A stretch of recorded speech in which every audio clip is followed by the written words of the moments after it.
Toshiba Hard Drive PCB Repair. Hard drive PCB failure symptoms. HDD can't spin up. Either no sound or a short, quiet tickling sound can be heard. A burning smell can be sensed coming from the HDD or PCB. Burned components on the PCB. The HDD be connected to wrong power supply. PCB's interface damage.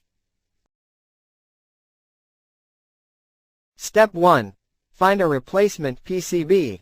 Once you have confirmed that your hard drive failure is caused by the PCB, you can find a replacement PCB and replace it. The replacement PCB must have the same PCB number as your original PCB, as shown in the image above. Search with the number on hddzone.com and order it online. Step 2. PCB firmware transfer.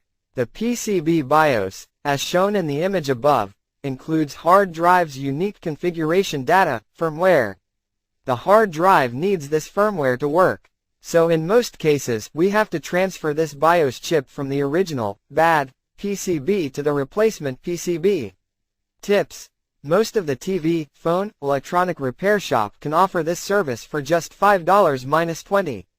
The video of swapping the BIOS chip can be found on our YouTube channel. Step 3. Recover and backup data. After receiving the PCB we mailed to you, you can install it yourself, or you can ask a professional to help you. After the PCB replacement process is finished, connect your HDD to your PC and restart your computer. You will be able to recover data from your HDD now. Contact us. Please feel free to contact us if you have any questions. Email, sales@hddzone.com. Website, https://www.hddzone.com.